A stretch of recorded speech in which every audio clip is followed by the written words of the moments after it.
எந்த விஷயத்தை நாம் சொல்கின்றோமோ கேட்கின்றோமோ அதன்படி அமல் செய்யக்கூடிய தௌஃபீக் எனக்கும் உங்களுக்கும் அல்லாஹ் தஆலா தந்தல் புரிவானாக. அல்லாஹ்வை அஞ்சி வாழக்கூடிய தௌஃபீக் அல்லாஹ் தஆலா எனக்கும் உங்களுக்கும் தந்தல் புரிவானாக. அதுபோல ஈருலக நற்பாக்கியங்களை நிறைவாக நமக்கு தந்தல் புரிவானாக. சொர்க்கங்களிலேயே மிக உயர்ந்த சொர்க்கமாக இருக்கக்கூடிய ஜன்னத்துல் ஃபிர்தௌஸ் சொர்க்கத்தை அடையக்கூடிய பாக்கியத்தை அல்லாஹ் தஆலா நம் அனைவருக்கும் தந்தல் புரிவானாக. அல்லாஹ்வின் தூதர் ஸல்லல்லாஹு அலைஹி வஸல்லம் அவர்கள் சொல்லி காட்டியது போல சொர்க்கத்தில் ஜன்னத்துல் ஃபிர்தௌஸையே நீங்கள் கேளுங்கள் என்று நபிகள் நாயகம் ஸல்லல்லாஹு அலைஹி வஸல்லம் அவர்கள் சொல்லி காட்டியது போல அப்படிப்பட்ட உயர்ந்த சொர்க்கமான ஜன்னத்துல் ஃபிர்தௌஸை அடையக்கூடிய பாக்கியத்தை தந்தல் புரிவானாக. நாளை மறுமையிலே சொர்க்கத்தினுடைய 8 வாசல்கள் வழியாகவும் அழைக்கப்படக்கூடிய 70,000 நபர்கள் அல்லாஹ் தஆலா நம் அனைவரையும் அல்லாஹ் தஆலா சேர்த்தருள் புரிவானாக. கண்ணியத்திற்குரிய அல்லாஹ்வின் நல்லடியார்களே, இப்ப நான் உங்களுக்கு முன்னாடி ஒரு முக்கியமான விஷயத்தை பகிர்ந்து கொள்ள போகிறேன். இதை நீங்க எப்படி கேட்கணும் அப்படின்னா புன்னகைத்து கொண்டு கேட்கணும். புன்னகைத்து கொண்டு கேட்கணும். ஏன்னா புன்னகைப்பது என்பது அரபி பழமொழிகளில் இவ்வாறு சொல்லப்பட்டிருக்கிறது. அல் இப்திசாமத்து கலிமத்துன் தய்யிபத்துன் பிகைரி ஹுரூஃபி. புன்னகை அப்படின்னா என்ன தெரியுமா? எழுத்துகளற்ற இனிய சொல். எழுத்துகளற்ற இனிய சொல். அந்த சொல்லை விவரிக்கவே முடியாது. எழுத்துக்கள்னால விவரிக்கவே முடியாது. அப்படிப்பட்ட இனிய சொல் தான் புன்னகை. நீங்க அப்படி சிரிச்சுக்கிட்டே கேட்கணும். நான் அப்படியே உங்களை பார்த்து சொல்லிக்கிட்டே இருப்பேன். அதை நீங்க எல்லாருமே அந்த மனசுல பதிய வச்சுக்கணும். முக்கியமா நம்முடைய சாலிகான பிள்ளை செல்வங்களுடைய பெற்றோர்கள் அதுல மிக முக்கியமாக அதை பதிய வைத்துக் கொள்ள வேண்டும். அதன் பிறகு நம்முடைய பள்ளி நிர்வாக பெருமக்கள் மனதில் பதிய வைத்துக் கொள்ள வேண்டும். அதன் பிறகு நம்முடைய ஜமாத்தார்கள் எல்லோருமே அதை மனதில் முக்கியமாக பதிய வைத்துக் கொள்ள வேண்டும். ஆரம்பிக்கலாமா? ஆரம்பிக்கிறதுக்கு முன்னாடி நம்ம எல்லாருமே சேர்ந்து ஒரு 3 தடவை ஸலவாத் ஓதிடுவோம். பிஸ்மில்லாஹிர் ரஹ்மானிர் ரஹீம். அல்லாஹும்ம ஸல்லி வ ஸல்லிம் வ பாரிக் அலா சய்யிதினா முஹம்மதின் வ ஆலிஹி வ ஸஹ்பிஹி அடத மா ஃபீ இல்மில்லாஹி ஸலாத்தன் தாயிமத்தன் பிதவாமி முல்கில்லாஹ். اللهم صل على محمد وعلى آل محمد كما صليت على إبراهيم وعلى آل إبراهيم إنك حميد مجيد. اللهم بارك على محمد وعلى آل محمد كما باركت على إبراهيم وعلى آل إبراهيم إنك حميد مجيد. اللهم صل على محمد طب القلوب ودوائها وعافية الأبدان وشفائها ونور الأبصار وضيائها وعلى آله وصحبه وسلم. بسم الله الحمد لله. கண்ணியத்திற்கும் பெருமதிப்பிற்குரிய அல்லாஹ்வின் நல்லடியார்களே, சலாமத் மஸ்ஜித் பள்ளி நிர்வாக பெருமக்களே மற்றும் என்னுடைய பாசத்திற்குரிய தாய்மார்களே, என்னுடைய அன்பிற்குரிய சகோதர சகோதரிகளே, அல்லாஹ் தஆலா இன்று நாம் எதை செவிதாழ்த்தி கேட்கின்றோமோ அதன்படி வாழ்நாள் முழுவதும் அமல் செய்யக்கூடிய தௌஃபீக்கை அல்லாஹ் நம் அனைவருக்கும் தந்தல் புரிவானாக. ஆமீன் சொல்லுங்க. அப்படியே பிஸ்கட் சாப்பிட்டுட்டே இனிமையா கேளுங்க. இனிமையா சில விஷயங்கள் சொல்ல போறேன். இப்ப அடுத்து சூடான ஒரு காபியும் வரும். அதுவும் குடிச்சோன்னு ஒரு தெம்பு வரும். அந்த தெம்போடு இப்ப நான் சொல்லக்கூடியது தெம்போடு நீங்க கேட்டுக்கணும். இன்ஷா அல்லாஹ் கேட்போமா?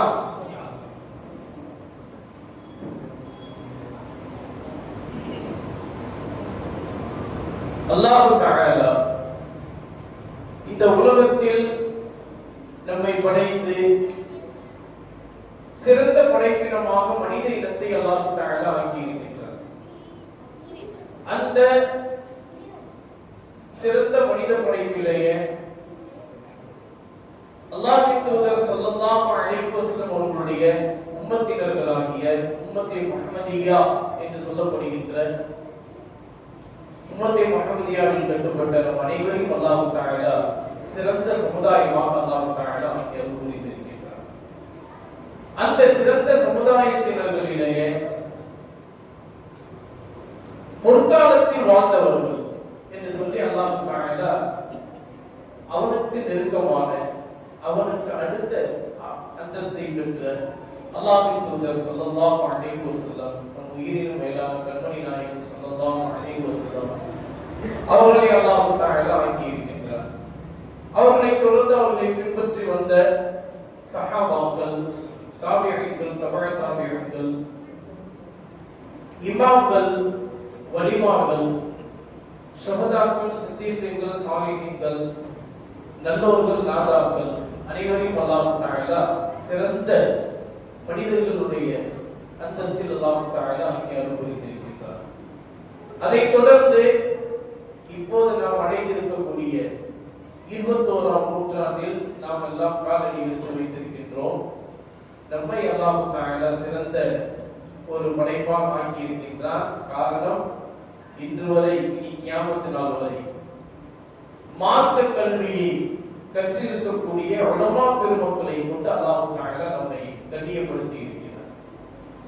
இது கியாமத் நாள் வரை இந்த சங்கிலி தொடர்ச்சியாக வரும்.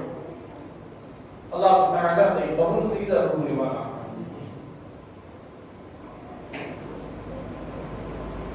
இந்த நல்ல தருணத்தில் நம்முடைய உள்ளத்தில் பதிய வைக்க வேண்டிய விஷயம், தந்தைமார்கள் தங்களுடைய சாலிகான பிள்ளை செல்வங்களுக்கு எப்போதுமே ஒரு விஷயத்தை சொல்லிக் கொடுக்க வேண்டிய அவசியத்தில் நாம் இருக்கிறோம். என்ன தெரியுமா? எப்பா, உன்னை பெற்றெடுத்த தாயை மதித்து வாழக்கூடிய, கண்ணியப்படுத்தி வாழக்கூடிய நல்ல பிள்ளையாக நீ இரு. தாய் என்ன சொன்னாலும் அதை உடனடியாக அதற்கு கட்டுப்படு. அதில் ஏன், எதற்கு, எப்படி என்ற எந்த கேள்வியும் நீ வைத்து விடாது. அந்த கேள்வியை வைப்பதற்கு உனக்கு தகுதி இல்லை, உனக்கு உரிமையும் கிடையாது. தாய் என்ன சொன்னாலும் அதை அப்படியே நீ கேட்டு நடப்பது உன் மீது கடமை என்று ஒவ்வொரு தந்தையும் தன்னுடைய பிள்ளைக்கு சொல்லிக் கொடுக்க வேண்டிய கட்டாய சூழல் உள்ள ஒரு காலகட்டத்தில் நாம் எல்லாம் வாழ்ந்து கொண்டிருக்கிறோம். அதுபோல ஒரு தாய் தன்னுடைய பிள்ளை செல்வங்களிடத்தில் எந்த ஒரு காலகட்டத்திலும் உன்னுடைய தந்தையை எந்த இடத்திலும் நீ விட்டுக் கொடுத்து விடாதப்பா.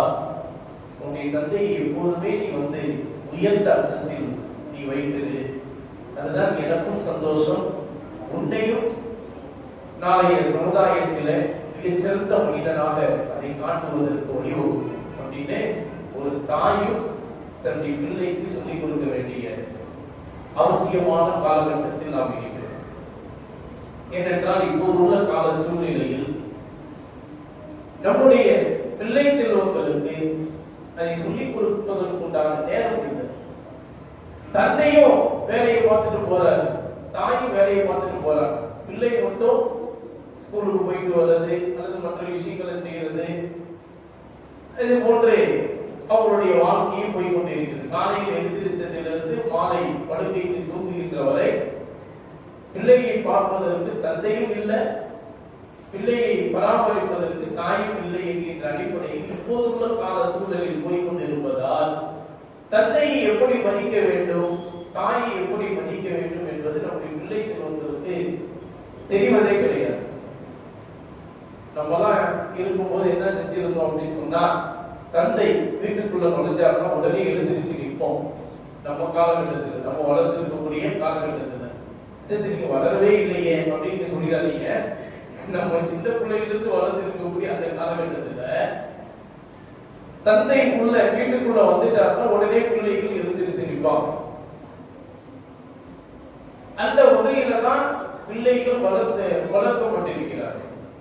அதே போல ஒரு தாய் எல்லா வகையிலும் தன்னுடைய பிள்ளைக்கு பாசறையாக அவர்கள் இருக்கக்கூடிய அமைப்பில் தான் இருப்பார்கள். ஆனா இன்னைக்குள்ள காலகட்டத்துல தந்தை வராது, பிள்ளைகள்லாம் செல்போன்களை எடுத்து பார்த்து கொண்டு கால் மேல கால் போட்டு கொண்டு வாப்பா வா வா அப்படின்னு சொல்ற மாதிரி உண்டான கால சூழலில் நாம் எல்லாம் இருக்கிறோம். அதனால்தான் ஒரு அரபுலக கவிஞன் இவ்வாறு சொல்றார். அரபுலக கவிஞன், நீ வாழ்க்கையில எந்த செல்வத்தை நீ பெற்றிருந்தாலும் அந்த செல்வம் உனக்கு பெரியதல்ல. உன்னுடைய தாய் தந்தையரை நீ பெற்றிருக்கிறாய் அல்லவா, அதுதான் உனக்கு அல்லாஹ் கொடுத்த மிகப்பெரிய செல்வம். அந்த செல்வத்தை நீ செழிப்பாக ஆக்க நினைத்தால் உன்னுடைய வாழ்க்கை ஈருலகத்திலும் செழிப்பாக இருக்கும். அந்த செல்வத்தை நீ அழிக்க நினைத்தால் உன்னுடைய வாழ்க்கை ஈருலகத்திலும் அழிந்து போய்விடும். அதெல்லாம் அல்லாஹ் உனக்கு கொடுத்த மிகப்பெரிய செல்வமான தாய் தந்தைகளை மதித்து நீ கண்ணியப்படுத்து அப்படின்னு சொல்லிட்டு அவர் சொல்றார். ஒமாலில் உம்மி ஃபித் துன்யா மிசாலு வதூனல் கத்ரி மா ஃபீஹா யுகாலு வயுந்தஹு ஃபில் வலா ரஜுலுன் அதீமு வமின் அஹ்லாமிஹா சுனிஅத் ரிஜாலு ஃபஇன் அம்சைத பைனன் நாஸி பத்ரன் ஃபலௌலா ஷம்ஸு மா சஃபஅல் ஹிலால் அப்படினே ஃபாதில் அஸ்ஃபர் என்கின்ற கவிஞர், அரபுலக கவிஞர். அவர் ஜவாமிஉல் பதாய என்கின்ற சொல்லப்படக்கூடிய அந்த அரபி கிதாபில் அவர் சொல்லக்கூடிய அந்த கவிதை பதிவு செய்யப்பட்டிருக்கிறது. இப்ப இந்த 6 வரியில் அவர் சொல்லக்கூடிய கருத்து என்னன்னா, பிள்ளையை பார்த்து சொல்கிறார், மகனே, உன்னுடைய தாயிற்கு இந்த உலகத்தில் எந்த உதாரணத்தையும் நீ காட்டிவிட முடியாது. தாய் ஒப்பற்றவர், நிகரற்றவர். தாயினுடைய அந்தஸ்தை இந்த உலகத்தில் எந்த பொருளுடைய அந்தஸ்திலும் நீ ஒப்பிட முடியாது. தாய் அந்த அளவிற்கு சிறந்த அந்தஸ்தை பெற்றவளாக இருக்கிறார். ஒரு சபையில் தாய் அமர்ந்திருக்கிறார் என்று சொன்னால் அவர்தான் உனக்கு புகழத் தகுந்த மனிதர்களில் முதன்மை பெற்ற ஒருவராக அவர் இருக்கிறார். உன்னை ஒரு ஆண் மகன் அல்லது பெண் மகன் என்று இந்த உலகத்தில் காட்டுவதற்கு மிகவும் தகுதியானவள் தாயாக இருக்கிறார். சூரியன் இல்லை என்றால் நிலவு சந்திரன் பிரகாசிக்கார். சூரியன் இருக்கும் போதுதான் சந்திரன் பிரகாசிக்கும் இல்லையா? சூரியனுடைய ஒளியை வாங்கிதான் சந்திரன் பிரகாசிக்கும். அதான் நம்ம எல்லாத்துக்குமே தெரியும். அதுபோல நீ பிரகாசிக்க வேண்டும் என்று சொன்னால், குடும்பத்தி நிலவை போல நீ பிரகாசிக்க வேண்டும் என்று சொன்னால், சூரியன் என்கின்ற உன்னுடைய தாயை அவரிடத்திலிருந்து நீ ஒளியை பெறுவதற்கு தகுதி பெற்ற மகனாக, தகுதி பெற்ற மகளாக நீ ஆகுவதற்கு முயற்சி செய். அப்போதுதான் நீ குடும்பத்தின் நிலவாக இந்த உலகிற்கு நீ காணப்படுவாய் அப்படின்ற அர்த்தத்தில் எவ்வளவு அழகான முறைகளை சொல்லி இருக்கிறார் பார்த்தீங்களா? இது நம்முடைய சாலையான பிள்ளை செல்வங்களுக்கு இன்றைக்கு நாம் கொடுத்தாக வேண்டிய கட்டாய சூழ்நிலையில் நாம் இருக்கிறோம். இன்றைக்கு நாம் அதை கொடுத்து இருக்கிறோமா? இங்கு அமர்ந்திருக்கக்கூடிய பெற்றோர்கள் அதை உங்களுடைய உள்ளத்திலேயே நீங்கள் அதை கேட்டுக்கொள்ளுங்கள். நம்முடைய சலாமத் மஸ்ஜித் மக்தப் மதரசாவில் பயிலக்கூடிய அந்த மாணவர்கள் அல்லாஹ்வினால் மிகப்பெரிய ஒரு அருள் பாக்கியங்கள் சொல்றது. இதுவரைக்கும் அதாவது நான் 2022 இந்த பள்ளிக்கு இமாமாக நான் பள்ளியில் சேர்ந்தேன். அதிலிருந்து இன்று வரை 2025 3 ஆண்டுகள் இது இன்றைக்கு நிறைவு பெறுகிறது. இப்ப இந்த 3 ஆண்டுகள்ல நம்ம சலாமத் மஸ்ஜித் மக்தப் மதரசா என்று தொடங்கி கிட்டத்தட்ட 150 மாணவ மாணவியர்கள் தமிழகத்தில் கல்வி வைத்திருக்கிறார். 2வது கவனிக்கணும், இப்பதான் மெசேஜுக்கு வரேன். சரிங்களா? அப்படியே டீ குடிச்சு சூடான டீ குடிச்சுக்கிட்டே அப்ப நம்ம சொல்றது கேளுங்க. 150 மாணவ மாணவியர்கள் நம்மிடத்தில் கல்வி பயின்றிருக்கிறார்.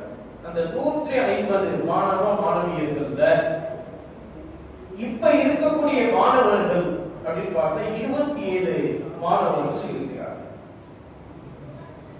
இதுல 5 மாணவிகள் அந்த வாலிப வயதை அவர்கள் எத்தியதால் பக்கத்தில் உள்ள அந்த நிஸ்வான் மதரசாவில் அவர்களை நாம் அனுப்பி வைத்திருக்கிறோம். அவங்க அந்த நிஸ்வான் மதரசாவில் படித்துக் கொண்டிருக்கிறார்கள்.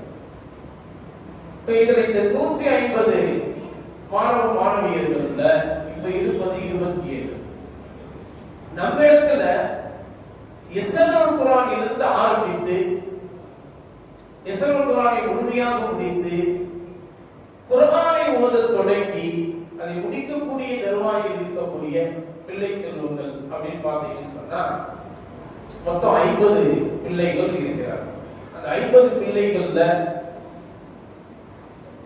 நிறைய பேர் இந்த 10th +1 +2 அப்படிங்கிற அந்த வகுப்புக்கு அவர்கள் சென்று விட்டதா அதுல இப்ப எல்லாம் கடைசி கடைசியில 12 பேர்ல வந்து நிக்கிறாங்க. 12 பேர் இப்ப நம்மகிட்ட இருக்கிறாங்க. 5 மாணவிகள் பக்கத்தில் உள்ள அந்த நிஸ்வான் மதரசாவிற்கு நாம் அனுப்பி வைக்கிறோம். ஏன்னா பாலியலான வயதில் அவங்க நெருங்கி விட்டதா அவங்க அந்த மதரசாவிற்கு நாம் அனுப்பி வைக்கிறோம். ஆக மொத்தம் இந்த 50 மாணவ மாணவியர்கள் நம்மிடத்தில் இஸ்லாம் குர்ஆன் முழுமையாக முடித்து குர்ஆன் ஓத ஆரம்பித்து குர்ஆனை முழுமையாக முடிக்கக்கூடிய தருவாயில் அவர்கள் இருக்கிறார்கள். நல்ல வார்த்தையை கவனிக்கும். குர்ஆனை முடிக்கக்கூடிய தருவாயில் இருக்கிறார்கள் அப்படின்னு நான் சொல்லியிருக்கேன். இந்த வார்த்தையை கவனிக்கும். ஏன்னா இந்த 3 ஆண்டுகள்ல கடந்த 2 வருடம் வருகை பதிவேட்டை நீங்க எடுத்து பார்த்தீங்கன்னு சொன்னா பிள்ளைங்க அந்த லீவு இந்த மதரசால லீவுன்றது பார்த்தீங்கன்னு சொன்னா இந்த ஷாபான் 15க்கு பிறகிலிருந்து நம்முடைய மதரசாவை பொறுத்தவரை ஷாபான் 21வது பிறகிலிருந்து அதே மாதிரி ரமலான் அதுக்கப்புறம் ஷவ்வால் 11 வரைக்கும் நம்ம வந்து விடுமுறை விட்டுருவோம். அதுக்கப்புறம் ஹஜ் பெருநாள்ல ஒரு 5 நாட்கள் நம்ம வந்து விடுமுறை தருவோம். அதே மாதிரி ரபீஉல் அவ்வல்ல ஒரு 3 நாட்களோ அல்லது 5 நாட்களோ நம்ம வந்து விடுமுறை அந்த தற்கால சூழ்நிலைக்கு போடுவோம் விடுமுறை தருவோம். இது மதரசாவில் தரக்கூடிய விடுமுறை. இது அல்லாம ஒவ்வொரு வாரத்திலும் ஞாயிற்றுக்கிழமை நம்ம விடுமுறை தருவோம். நல்லா கவனிக்கணும். ஒவ்வொரு வாரத்திலும் ஞாயிற்றுக்கிழமை நம்ம விடுமுறை தருவோம். அப்ப நம்ம மதரசாவை பொறுத்த அளவுல ஒவ்வொரு வாரத்துலயும் பாத்தீங்கன்னா 6 நாட்கள் விடுமுறை தரப்படும். இந்த 6 நாட்கள் விடுமுறை தரப்படுதுல இந்த 6 நாட்களும் பிள்ளைங்க வராங்களா அப்படின்னு பார்த்தா கடந்த 2 வருடங்கள்ல உண்மையிலேயே வருகைக்கு மிக முக்கியத்துவம் கொடுத்து பெற்றோர்கள் அனுப்பி வைத்தார்கள். இந்த வருடம் 3வது வருடத்தினுடைய தொடக்கத்திற்கு இப்ப நிறைவு வரை பிள்ளைகளுடைய வருகை ரொம்பவும் குறைவாக ஆகும். மிகவும் குறைவாக ஆகும். ஒரு வருடத்திற்கு கிட்டத்தட்ட ஒரு 130 நாட்கள் நம்ம பாடம் நடத்துறோம் அப்படின்னு சொன்னா அதுல பிள்ளைகளுடைய வருகையை பார்த்தீங்கன்னா 50 நாள் தான் ஒழுங்கா வந்திருக்காங்க. 80 நாள் பிள்ளைங்க விடுமுறை போடுகிறார்கள். அதே போல பிள்ளைகள் மதரசாவிற்கு வருவதில் தாமதமாக இருக்கிறார்கள். அதிலே நம்முடைய தந்தைமார்கள் நல்ல கவனிகள் தந்தைமார்கள் தாய்மார்கள் இல்லை. தாய்மார்கள் போக கண்ணியத்திற்குரியவங்க தந்தைமார்கள் நம்மகிட்ட வந்து இந்த வருஷம் தொடக்கத்துல அதே மாதிரி நடுப்பகுதியில் அதே மாதிரி இப்போ கடைசி ஒரு மாதத்திற்கு முன்பு ஒருத்தர் வந்து சொல்றார், என் புள்ள 5:30க்கு வருவோம், 5:45க்கு அவன் விட்டுருக்கு. எப்படி என் புள்ள 5:30க்கு வருவான், 5:45க்கு விட்டுருக்கு. அப்ப நான் என்னங்க செய்யணும்? அதையும் நீங்களே சொல்லிருங்க அப்படின்னு கேட்டு அந்த 15 நிமிஷத்துல நீங்க குர்ஆன் ஓதி கொடுத்துருங்க. அதுக்கப்புறம் நீங்க மார்க்க சட்டத்தை சொல்லி கொடுத்துருங்க, ஒழுக்கத்தை சொல்லி கொடுத்துருங்க, கிராத் ஓதுறதை சொல்லி கொடுத்துருங்க, சூரா பாடத்தை சொல்லி கொடுத்துருங்க. சரிங்க, அந்த 15 நிமிஷத்துல நான் இதெல்லாம் செய்யணும். சரி செஞ்சிடுறேன். நீங்க அதுக்கப்புறம் என்ன செய்ய போறீங்க? இல்ல காலையில 7 மணிக்கு ஸ்கூலுக்கு போறவன் மாலையில வந்து 4:30 மணிக்கு தான் வரான்.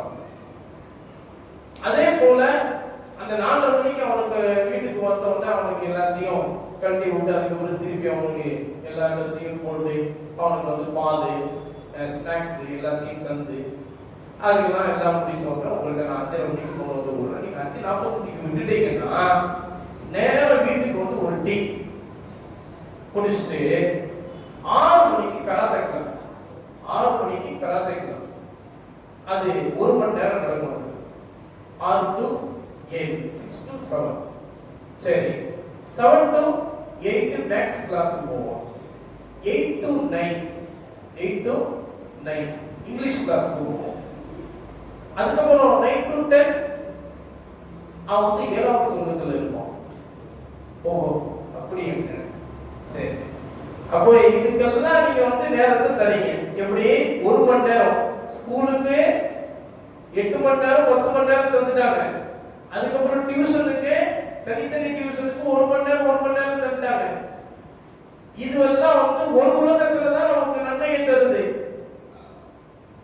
அந்த ஒரு உலகத்துல நன்மை அப்படின்னு சொல்றது கூட நம்ம பார்க்கக்கூடிய அந்த காசு பணத்தை வச்சு சரி அதெல்லாம் விட்டுங்க அது ஒரு பக்கம் இருக்குது அது பேசுனா அது இன்னொரு பக்கம் போயிடும் சரி அதை விட்டுருங்க ஈருலகத்திலும் நன்மையை தரக்கூடிய பாக்கியங்களை ஏற்படுத்தி தரக்கூடிய மார்க்க கல்விக்கு நம்ம கொடுக்கக்கூடிய நேரம் என்னங்க 15 நிமிஷம் இந்த 15 நிமிஷத்துல ஹஸ்ரத் என்னெல்லாம் சொல்லி கொடுக்கணும் 5 விஷயங்கள் 6 விஷயங்கள் 7 விஷயங்கள் சொல்லி கொடுக்கணும் எப்படி அவர் ஒன்னும் டீயும் குடிக்க மாட்டாரு வடையும் சாப்பிட மாட்டார் சாப்பாடு அவர் சாப்பிட்டாரா இல்லையான்னு நம்ம கேட்கவும் மாட்டோம் அவர் எப்படி வந்திருக்கிறாரு உயிரை கொடுத்து அவர் பாடம் நடத்துறாரா அதையும் நம்ம கேட்க மாட்டோம் அதுதான் எங்களுக்கு தேவையில்லை அச்சத்து என்ன சாப்பிட்டு மக்கள் வயிறு நிரப்பிட்டு தான் இருப்பாரு இப்போமே பாக்கியா ஒட்டி சம்பாதிக்கிறாரு அந்த அவர் சாப்பிட்டு தூங்குறாரு செய்யறாரு அவருக்கு என்னங்க நாங்க போய் சாப்பிட்டியான்னு எப்படி கேட்க முடியும் அவர் சாப்பிட்டுதானே தூங்குறாரு அப்படிங்கிற அந்த தோரணையில நம்ம போய் நம்மள்கிட்ட படிக்கிற பிள்ளைங்க எல்லாமே சாப்பிட வச்சு எல்லாத்துக்கும் இது பண்ணி எல்லாம் செய்யுங்க ஆனா மார்க்க கல்விக்கு என்று நாம் கொடுக்கக்கூடிய அந்த விஷயம் 15 நிமிடம் இந்த 15 நிமிடத்துல இத்தனையும் நம்ம சொல்லி கொடுக்க முடியுமா கொஞ்சம் யோசிச்சு பாருங்க ஒரு மேத்ஸ் டியூஷனுக்கு 1 மணி நேரம் தரீங்க ஒரு இங்கிலீஷ் டியூஷனுக்கு 1 மணி நேரம் நீங்க தரீங்க கராத்தே கிளாஸ் எப்போ யாரை பார்த்தாலும் அடிக்கணும்ன்ற அந்த எண்ணத்தை கொண்டு வரக்கூடிய அந்த கராத்தே கிளாஸுக்கு 1 மணி நேரம் தரீங்க ஏங்க உங்க உமா பாப்பாவை நினைச்சு துவா செய்யக்கூடிய நற்பாக்கியம் நிறைந்த மார்க்க கல்விக்கு 15 நிமிஷம் கொடுக்குறீங்கன்னா அவ்வளவுதான் முடியும்னு நீங்க சொல்றீங்கன்னா அப்ப நீங்க எந்த பாதையில் நீங்கள் இருக்கின்றீர்கள் எந்த ஒரு கண்ணோட்டத்தை பிள்ளைகளுக்கு நீங்கள் காட்டுகிறீர்கள் பிள்ளைகளுக்கு நம்ம என்ன காட்டுறோமோ அதுதான் அவங்களுடைய பிற்கால வாழ்க்கை இல்லைங்களா பெற்றோர்கள் என்ன காட்டுறோமோ அதுதான் அவங்களுடைய பிற்கால வாழ்க்கை நீங்களே குர்ஆனுடைய அந்த கவனத்தை நீங்க அது அவங்களுக்கு கொடுக்கல அப்படின்னா அந்த பிள்ளைங்க குர்ஆனுடைய கவனத்தை கொண்டவர்களா அவர்கள் வளர்வார்களா நல்லா கவனிச்சுக்கணும் நீங்க நாளை மறுமையில் அல்லாஹ்வினுடைய சன்னிதானத்தில் ஒரே ஒரு வார்த்தையை மட்டும் சொல்லிக் கொண்டே செல் என்று சொல்லி அல்லாஹ் தஆலா சொல்லி மகிழ்வான் என்று சொன்னால் அது குர்ஆன் மட்டும்தான் குர்ஆனை தவிர வேறு எதையும் அல்லாஹ்வுடைய சன்னிதானத்தில் நீங்கள் சொல்லி காட்டிவிட முடியாது சொல்லி காட்டுவதற்குண்டான வாய்ப்பும் உங்களுக்கு தரப்படாது குர்ஆன் மட்டும்தான் சொல்லி காட்டுவதற்கான அனுமதி தரப்படும் அல்லாஹ் தஆலா ஆர்ஷின் இந்த சிம்மாசனத்தில் அமர்ந்து குர்ஆனை மனனம் செய்த ஹாஃபிலை அழைத்து எப்பா நீ உலகிலே மனனம் செய்த அந்த குர்ஆனை ஓதிக்கொண்டே செல் என்று சொல்லி ஓதிக்கொண்டே செல் அப்படின்னு சொல்லிட்டு அவர் ஓதிக்கொண்டே போறாரு இப்ப நமக்கு முன்னாடி நாடறிந்த நாவலர் மன்னடி மைந்தர் வந்திருக்கிறாங்க அவங்க பேசுறதுன்னா 4 கணக்குல பேசுவாங்க அவங்க நல்ல பேச்சாளர் அப்படின்றதுக்காக நாளைக்கு வறுமையில ஆக்ஷன் இந்த சிம்மாசனத்துக்கு கீழே நீங்க நல்லா பேசிக்கொண்டே செல் நீங்க தான் மன்னடி மைந்தராஜ் அப்படின்னு சொல்லுவாங்க அல்லாஹ் இல்ல அவங்க முன்னாடியே சொல்றேன் நான் யாருன்னு அவங்களுக்கு தெரியும் அவங்க யாருன்னா எனக்கு தெரியும் நம்ம 2 பேரும் யாருன்னு இந்த உலகத்துக்கே தெரியும் சரிங்களா? இப்ப அதை பத்தி நம்ம பேச தேவையில்லை. அல்லாஹ் தஆலா நாளை மறுமையில அர்ஷின் இந்த சிம்மாசனத்தின் கீழ் இந்த ஹாஃபிலை அழைத்து நீ ஓதிக்கொண்டே செல் அப்படின்னு சொல்லுவாங்க. அந்த ஹாஃபில் அப்படியே ஓதிக்கொண்டே போவார். எந்த இடத்தில் அவர் குர்ஆனை தொடங்கி அவர் முடிக்கின்றாரோ அந்த இடத்தில் அல்லாஹ் தஆலா சொல்லுவான், நீ இப்போது அடைந்திருக்கக்கூடிய இடம் முழுவதும், இந்த சொர்க்கத்தில் இருக்கக்கூடிய இடம் முழுவதும் உனக்கு சொந்தம் என்று அல்லாஹ் தஆலா சொல்லுவான் என்பதாக ஹதீஸுடைய ஆதாரபூர்வமான ஹதீஸிலே பதிவு செய்யப்பட்டிருக்கிறது. ஆனால் அந்த குர்ஆனிற்கு நாம் கொடுக்கக்கூடிய கண்ணியம் என்ன? 15 நிமிடம். அடுத்த விஷயம், அதுதான் ரொம்ப முக்கியமான விஷயம் என்னன்னா, ஹஸ்ரத் என் பிள்ளையை நீங்க அடிக்கிறது எனக்கு என்னமோ அது பெரிய விஷயமா தெரியும். நீங்க ரொம்ப அடிக்கிறீங்க, நீங்க நரகவாதி அப்படிங்கிற ஒரு தாய் சொல்லிட்டாங்க. நீங்க நரகவாதி அப்படின்னு ஒரு தாயே சொல்லிட்டாங்க, போன் பண்ணி சொல்றாங்க. 5 மணி to 6 மணிக்கு அந்த மதரசால அந்த புள்ள பாடம் சொல்லல, நம்ம அடிச்சு அனுப்பணும். 7 மணிக்கு போன் பண்ணி நீ ஒரு நரகவாதி அப்படின்னு சொன்னாங்க. அப்படியாமா? சரிம்மா, நீங்க வார்த்தையை ரொம்ப அளவுக்கு அதிகமா பேசுறீங்கம்மா. நீங்க இப்படி பேசுகிறத நான் உங்களை தாய் என்ற அந்தஸ்துல தான் வச்சு அம்மா அம்மான்னு சொல்றேன். நீங்க என்ன அந்த கண்ணியத்தை கூட நீங்க பார்க்காம நீங்க சொல்லிட்டு இருக்கீங்க. இல்ல, நீங்க ஒரு நரகவாதி, எனக்குள்ள மேல நீங்க கை வச்சு அப்படின்னு சொன்னாங்க ஒரு தாய். ஆனா அதே தாய் ரமலான் மாசத்துல 21வது பிறையிலிருந்து 27 வரைக்கும் நம்ம கியாமுல் லைல் தொழுவோம். நிக்க வச்சே ஜமாத்தாரங்களை குர்ஆன் ஓதியே அவங்களை வந்து கலைப்படைய செஞ்சிருவோம். அந்த குர்ஆன் ஓதுறத பார்த்துட்டு கியாமுல் லைல்ல நம்ம தான் வச்சு நோத்துவோமே. ஒரு நாளைக்கு 5 ஜுஸ் வச்சு ஓத வைப்போம். அதுல வந்து நிக்க வச்சே நீங்க பாடுபடுத்துறீங்க அப்படி உட்கார்ந்து தொழுவாமா? தாராளம் உட்கார்ந்து தொழுவுங்க. ஆனா நீங்க நின்று தொழுவீங்க, எங்களுக்கு மனசு அதெல்லாம் ஒன்றும் பிரச்சனை இல்லை, உங்களுக்காக நான் நின்று தொழுவீங்க அப்படிலாம் நம்ம சொல்லணும். அந்த அடிப்படையில அந்த கியாமுல் லைல் தொழுகையை பார்த்துட்டு 22வது பிறையில எனக்கு 11 மணிக்கு பகல் நேரத்துல கால் பண்ணி, சார் என்ன மன்னிச்சுட்டா நீங்க சொல்லுங்க. எனக்கு அந்த 11 மணிக்கு அப்பதான் நம்ம வந்து 7ஆம் சொர்க்கத்திலிருந்து முடிச்சு அப்பதான் உலகத்துக்கு நம்ம வருவோம். ஏன்னா நம்ம நைட்டு ஃபுல்லா குர்ஆன் ஓதுறதுனால ரமலான் மாசத்துல நைட்டு நேரம் நம்ம தூங்குறது இல்லை. நைட்டு ஃபுல்லா குர்ஆன் ஓதுறது, பகல் நேரத்துல அந்த அவுராதுகளை மட்டும் ஓதிட்டு சுபு தொழுகிட்டு நவராத்திரி மட்டும் ஓதிட்டு அதுக்கப்புறம் தூங்கிடுவோம். நம்ம எந்திரிக்கிறதே அந்த ஒரு 11-12 அந்த ரமலான் மாசத்துல சொல்றேன். எல்லா நேரத்துலையும் அப்படி நினைச்சுக்காதீங்க. இந்த ரமலான் மாசத்துல 11 மணிக்கு கால் பண்ணி, சார் என்ன மன்னிச்சுட்டு நீங்க சொல்லுங்க. என்னம்மா நீங்க ஏம்மா அப்படி சொல்றீங்க? இல்ல, நீங்க முதல்ல மன்னிச்சுட்டேன்னு சொல்லுங்க. சரிம்மா, நான் உங்களை மன்னிச்சுட்டேன், சொல்லுங்க என்ன விஷயம்? இல்ல, நான் உங்களை நரகவாதின்னு சொன்னேன். நேற்று உங்க முன்னாடி கிட்ட நான் சொல்லுது உண்மையிலேயே அந்த வார்த்தைக்கு ரொம்ப அல்லாட்ட காத்து உருவாச்சு. உங்களை போய் நான் நரகவாதின்னு சொல்லிக்கிறேன், மன்னிச்சுங்க. என் புள்ள மேல நான் ரொம்ப பாசம், என் புள்ள மேல நல்ல பாசம். என் புள்ள என்னுடைய முகம் என்னுடைய முகத்தை போல இருக்கும். அதனால நான் ஒரு பாசத்தின் அடிப்படையில் நான் அப்படி சொல்லிட்டேன். நீங்க அடிச்சதும் வந்து எனக்கு ரொம்ப பெரிய ஒரு வலியை கொடுத்துருச்சு. அதனால ஆனா நான் இப்ப சொல்றேன், நீங்க என்ன அடிச்சாலும் சரி, இனிமே நான் உங்களுக்கு எதுலையுமே கேள்வி கேட்க மாட்டேன். நீங்க என் பிள்ளையை நான் உங்கள்கிட்ட கொடுத்துட்டேன், நீங்க உருவாக்கி எங்கள்கிட்ட கொடுத்து அப்படின்னு சொல்லிட்டு அந்த தாய் வச்சாங்க. இந்த 3 ஆண்டுகள்ல நடந்த இது செய்யும். இப்ப என்னுடைய தந்தை இருக்கிறாங்களே, என்னுடைய தந்தை அசரத் அவங்களுக்கும் தெரியும். என்னுடைய தந்தை மக்தப் ஆசிரியர் பாபா அசரத் அவர்கள் பண்டாரப்பேட்டை அந்த மசீதை கதீமுக்கு சொந்தமான அந்த கபர்ஸ்தான்ல தான் அடக்கி அனுப்பப்பட்டிருக்காங்க. அல்லாஹ் தஆலா அவருடைய மன்னரை சோழ பூஞ்சவையாக அனுப்பி வராங்க. அவங்க மக்தப் ஆசிரியர்கிட்ட என்னுடைய தந்தை போய் விடும்போது சொன்னாங்க, ஹஸ்ரத் என் பிள்ளைகளுடைய 2 கண்ணை மட்டும் விட்டுருங்க, என் பிள்ளைகளுடைய 2 கண்ணை மட்டும் விட்டுருங்க, மற்றதெல்லாம் உங்களுக்கு தான். ஏன் 2 கண்ணை மட்டும் விட்டுருங்கன்னு சொல்றாங்கன்னா, அந்த 2 கண்ணை கொண்டுதான் நீங்க சொல்லி கொடுக்கக்கூடிய குர்ஆன் பாடத்தை ஒரு படிப்பார். அந்த ரெண்டு கண்ணிலையும் நீங்க கை வச்சிட்டீங்கன்னா அப்ப நீங்க சொல்லி கொடுக்கக்கூடிய சரி பாபா சொல்லுவோம். اللهم صل وسلم وبارك على سيدنا محمد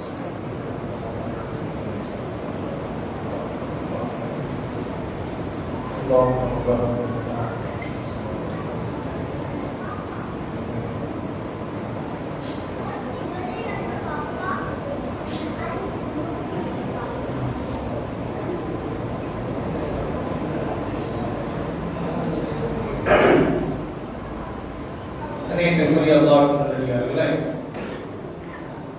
என்னுடைய தந்தை பக்தவாசிரியரிடம் ஹஸரத் 2 கண்ணை மட்டும் இவருக்கு விட்டு எல்லாமே உங்களுக்கு தான், நீங்க என்னுடைய பிள்ளையை தங்கமாக ஆக்கி என்னுடைய கையில நீங்க கொடுக்கணும் அப்படின்னு சொல்லிட்டு சொன்னாங்க. அதே மாதிரி நம்முடைய ஹஸரத் பெருந்தகை அவர்கள் நம்மை அல்லாஹ்வினுடைய மிகப்பெரிய கிருபையினால் மதரசா யூசுஃபியா அப்படின்னு இன்னைக்கு கூட ஈத்கா பள்ளிவாசலுக்கு பின்புறமாக அந்த மதரசா அமைக்கப்பட்டிருக்கிறது. இன்னைக்கு அது புனர் நிர்மாணம் செய்யப்பட்டு புதிய ஒரு கட்டிடமாக அது கட்டப்பட இருக்கிறது. அந்த மதரசா யூசுஃபியால தான் ஹஸரத் பெருந்தகை அவர்களிடத்துல நம்ம போனோம். அப்போ ஹஸரத் நமக்கு அந்த வாரம் வியாழக்கிழமை உபதேசம் செய்வாங்க. அப்படி உபதேசம் செய்யும்போது சொன்னாங்க, ஹஸரத் கா மார் ஊர் கா ஹார், ஹஸரத்தினுடைய அடி சொர்க்கத்தின் பூமாலை, ஹஸரத்தினுடைய அடி சொர்க்கத்தின் பூமாலை. ஹஸரத் எந்த இடத்தில் உன்னுடைய உடலில் அடித்தார்களோ அந்த இடத்தில் ஏற்பட்ட காயங்கள் இருக்குல்லவா, அந்த இடத்தில் நரகம் தீண்டார், அந்த இடத்தில் நரகம் தீண்டார். அதனால நீ ஹஸரத் என்ன இப்படி திட்டுறாங்களே, ஹஸரத் என்ன இப்படி அடிக்கிறாங்களே அப்படின்னு என்னைக்குமே நினைச்சிடக்கூடாதுப்பா.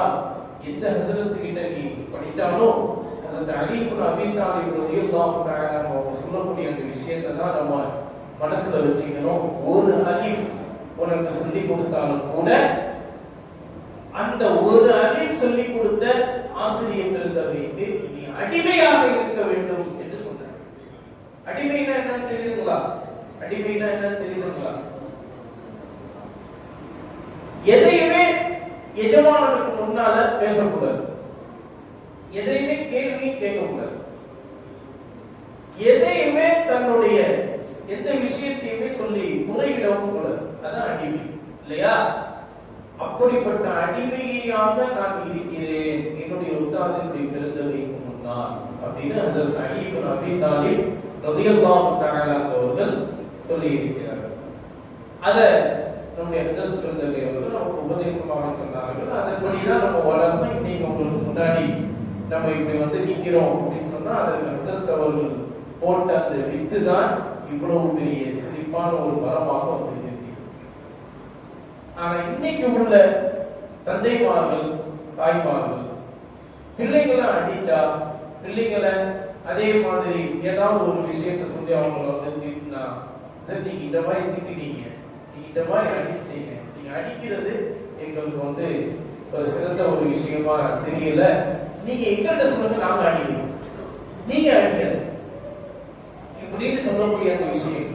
அதே மாதிரி ஒரு விஷயத்தை பெற்றோர்கள் நம்ம நல்லா கவனிச்சுக்கணும். என்னன்னா, ஏன் இந்த வார்த்தையை சொல்லப்பட்டது ஹஸரத் கா மாத் குல் கா ஹார் அப்படின்னு ஏன் அந்த பார்சி உருது மொழியில இந்த பழமொழி சொல்லப்பட்டது அப்படின்றத நம்ம யோசித்து பார்க்கணும். ஏன் காரணம் என்ன அப்படின்னு கேட்டா, இன்றைக்கு சின்ன சின்ன அடியினுடைய வலியை தாங்கக்கூடியவன் நாளை அவனுடைய வாழ்க்கையில பெரிய பெரிய விஷயங்களை சந்திக்கின்ற போது அதை பக்குவப்படுத்தி கையாளக்கூடிய ஒரு திறன் அவனுக்கு கிடைக்கும். சின்ன வயசுலயே அவனுக்கு கிடைக்கும். சின்ன சின்ன வழிகளை இன்னைக்கு தாங்கி அவன் பழகிட்டான்னு சொன்னா நாளைக்கு வாழ்க்கையில பெரிய ஒரு வழியை அப்படி அடையக்கூடாது. நம்ம பிள்ளைச்சவங்களும் நல்லா இருக்கணும். அப்படி அடைய நேர்ந்தால் அந்த வழியையும் தாங்கக்கூடிய ஒரு சக்தி ஹஸரத் கொடுக்கிற அடியில தாங்கலாம் பாருங்க, அதுல அவனுக்கு கிடைக்கும். அதுதான் அதனுடைய அர்த்தம். ஹஸரத்தினுடைய அடி சொர்க்கத்தின் பூமாலை என்று சொல்வதற்கு காரணம் அதுதான். அவருடைய பிற்கால வாழ்க்கை எல்லாம் பிரகாசமாக இருக்கும். இன்றைக்கு நீங்க பிள்ளை செல்வங்களை திட்டுவதையோ, பிள்ளை செல்வங்களை நீங்க அடிக்கிறதையோ நீங்க அதை பெரிதாக நினைத்தீர்கள் என்று சொன்னார். பிள்ளை செல்வங்களை சபிக்க கூடாதுன்னு நபி ஸல்லல்லாஹு அலைஹி வஸல்லம் சொல்லி இருக்கிறார். அது ஒரு விஷயம். ஆனா தாய் தந்தையை சபிப்பதோ அல்லது நம்முடைய உஸ்தாத்மார்கள் சபிப்பதோ பிள்ளைகளுக்கு அது உண்டாகாது. அது அவங்கள நல்ல முறையில பக்குவப்படுத்தி வளர்ப்பதற்காக அவங்க சொல்லக்கூடிய வார்த்தை. அந்த கோபம் இறங்கிருச்சுன்னு வைங்களேன், அது அப்படியே அவங்களுக்கு துரோகமாக மாறிடும். இதுதான் ஹஸரத் பெருந்தகை அவர்களுடைய மிகப்பெரிய ஒரு உபதேசம். அப்படியே துரோகமாக மாறிடும். மற்றவர்கள் சபிப்பது போல தாய் தந்தையை சபிப்பது கிடையாது. மற்றவர்கள் சபிப்பது போல ஒரு உஸ்தாத் சபிப்பது கிடையாது. அந்த ஒரு கோபத்துல, அந்த ஒரு நேரத்துல அவர் அந்த மாதிரியான வார்த்தையை அவர் சொல்லிட்டார், அந்த மாதிரியான அடியை அவர் கொடுத்துட்டார்.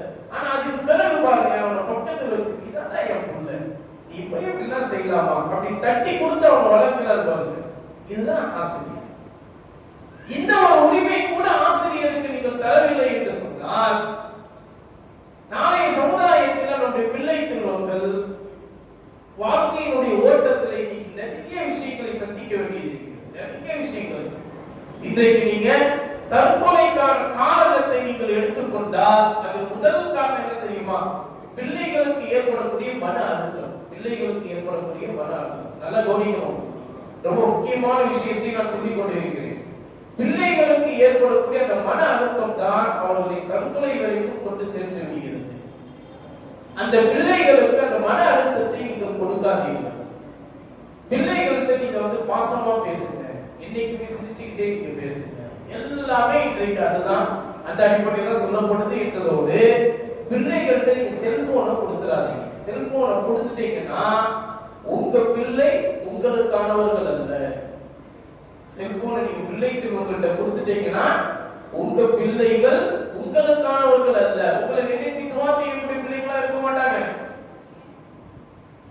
செல்போன்லயே தன்னுடைய வாழ்க்கையை அர்ப்பணித்து விடுவார்கள். செல்போனிற்கு அடிமையாக ஆகி விடுவார்கள். இன்றைக்கு அப்படித்தான் எல்லா பிள்ளை செல்வங்களும் போய் கொண்டிருக்கிறார்கள். இன்னும் சொல்ல போனா நம்மள்ட்ட சில பேர் பிள்ளைங்களாம் அதற்கு உங்க செல்போனை கொடுங்க, சொர்க்கத்தையே உங்களுக்கு காட்டுறோம்.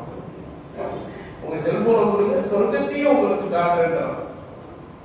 உங்களுக்கு மற்ற விஷயங்கள்லாம் தெரியலையா, செல்போன் மட்டும் என்கிட்ட கொடுங்க, உங்களுக்கு எல்லாத்தையும் இப்போ உடனே அட்ட டைம்ல காட்டுறேன் அப்படின்னு நம்முடைய பிள்ளை செல்வம். இன்னைக்கு அந்த அளவிற்கு அவங்க எதில் தன்னை அறிவை வளர்த்துக் கொள்ள வேண்டுமோ அதில் தங்களுடைய அறிவை அவர்கள் வளர்த்துக் கொள்ளாமல் எதையோ நோக்கி அவர்கள் சென்று கொண்டிருக்கிறார்கள். இது நம்முடைய பெற்றோர்கள் இன்றைக்கு கவனிக்க வேண்டிய விஷயம்.